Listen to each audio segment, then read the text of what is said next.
I think if I had to say who am I, if I had to answer the question who am I, I'd say I'm a Congolese South African. And what I mean by this is, I came to South Africa at the age of about 6 or 7 years old.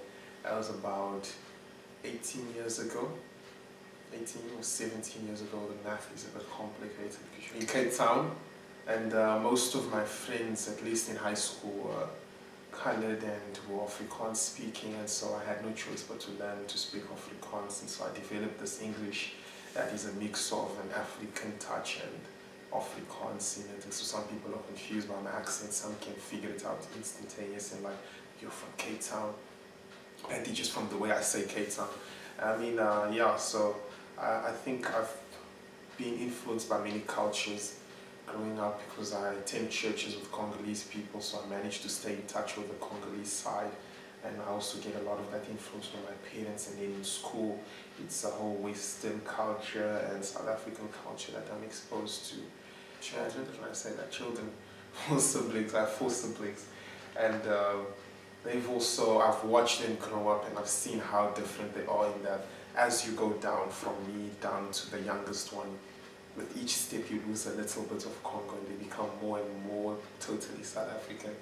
So and I'm glad I am in touch with both cultures. I speak Lingala, Chiluba, French, and my French isn't too good, but I'm working on it lately, and Afrikaans, I'm proud of that one. It was a tough journey.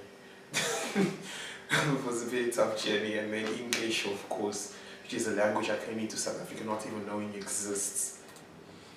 Okay, so this is my workspace. This is where all my studying happens, at least for when I'm at home, which is about half of the time that I spend studying. So all my actuarial science studying was done here, and at the moment I'm working on my research for project for this year, which I just finished my literature review, and I'm very proud of it. It was a pain and a half getting it done, but yes, this is where I do my work. And this year is very nice. I've only got 1 book, which means less weight in my bag. I don't need to break my back to get to campus, and it also means most of my textbooks, if not all, are on my computer. Look at that. That's my literature review. Isn't it beautiful? I think it's very beautiful.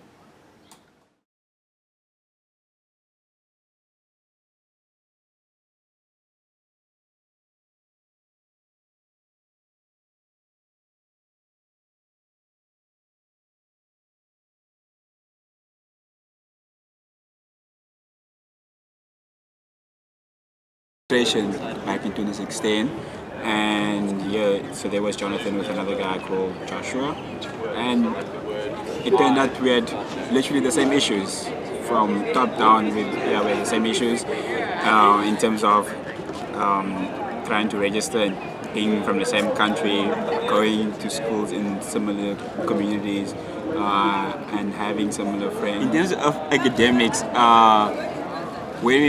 when we initially met in second year, we were not really doing any courses the same, because he had done most of the courses. Well, we were doing 2 separate degrees firstly, and so then later I added a few majors, and those majors then meant I would be doing courses that he had done before. Well, as an actuary, as a Korean actuary, well, I suppose I would just have to base my answer based on the sentiments that he has expressed, and well, one of them has been that if he gets a job this year, he's probably not going to continue writing any of his exams, because I feel also he doesn't see it as necessarily like the end goal, because he's got a more passion for music, and this year he kind of took a very bold step that that not everyone would have taken, and that was a step to say, okay, cool, I suppose in this field I can get money, but that's great and all, but I also have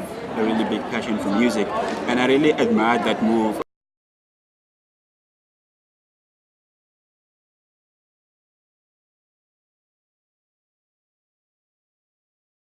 At Times Square, we can find our lives. lights in Times Square cannot shine the light in your eyes. We can take a selfie on the wall of China and another with the statues. We can talk in Chile at the Eiffel Tower. Yes. We got to know each other when he was still in high school and also making music at that stage, but he was going to high school with my son Henry and Andrew, and they played basketball on every break. So that's how I first knew Jonathan. But eventually when I started seeing all the music he was continually bombarding us with on Facebook and Instagram and everything, I started getting quite interested. And let me say this: the other thing I will say is just being somebody who who's crosses borders all the time, whether that's linguistically, culturally, racially, music styles. This is Jonathan is a citizen of the world. You can't say he's from, what country is he from? It doesn't even matter for a guy like him.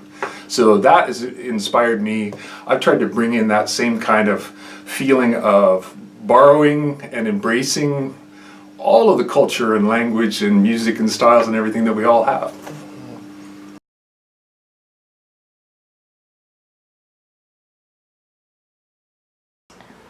Okay, so I met Jonathan years ago when we were still in high school.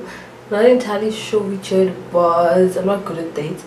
Could have possibly been 2012. I don't know. Don't know graduate. But anywho, there were these exchange students from Italy, and it happened that Amber, also a friend of mine, who was friends with this girl, who was at the same school, who was exchanged at the same school as Jonathan, became friends with Amber, and so she dated him, and that's how we met, and so we've been friends ever since. Jonathan is a good friend, eh? You can always rely on him, to be honest. Like, he's straightforward, he's honest. I'm always bothering him with like tech questions and gadget questions, like, Jonathan, what phone must I get? Jonathan, which camera is good? Blah blah blah. And he gives really good advice, and he's funny. He makes you laugh. So I guess he also plays that laughing role in my life. Okay, so pretty much every day after lectures, I find an empty classroom like this one. It's pretty empty, but you probably can't see. I'll show you afterwards. And check my social media and try and answer to comments on my YouTube videos. Okay. So social media is a lot easier managed using the phone, especially Instagram. Instagram one is not very easy to handle. A good woman is an investment. An immature girl is a bore. Facts.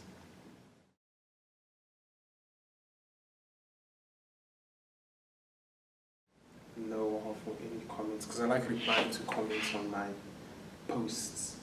I don't like having comments that aren't replied to. I feel like that's not productive. And also checking my emails. Being a student, oh my word, I feel like some people, like the amount of emails I get, like students should have assistants. It's way too many. Like this. Every now and then I have to edit videos because unfortunately I can't really afford to have someone else edit them for me.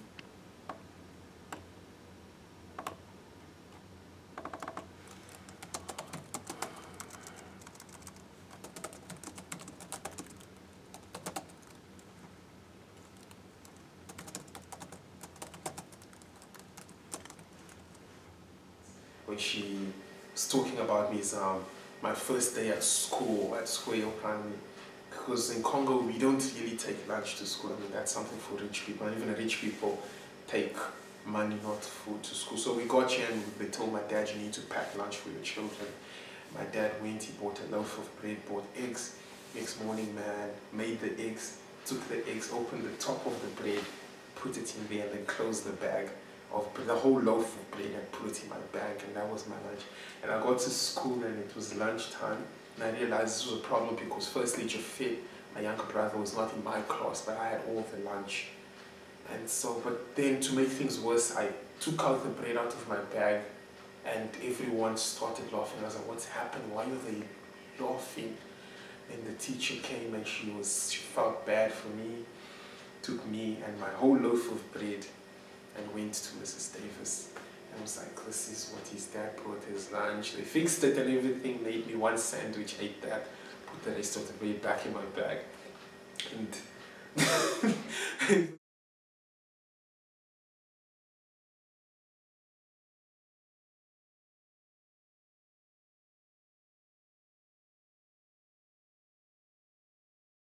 so we had to learn a lot of things. My dad had to learn, my parents had to learn, so it was very difficult. My parents were learning, I'm learning, I'm trying to understand how do I talk in English, and also how do I dress, how do I walk around, how do I greet.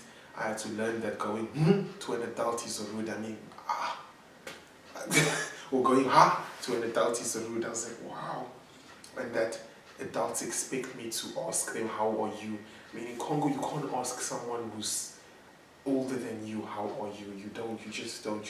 They will ask you how you are, you say I'm fine, and that stops there. There's no I'm fine, thank you, and yourself. No, that's seen as rude.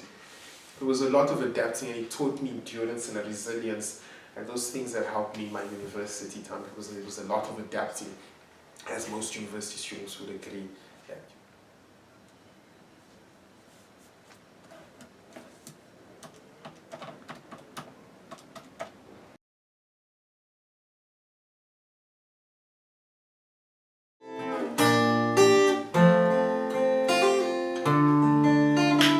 career steady, it's promising.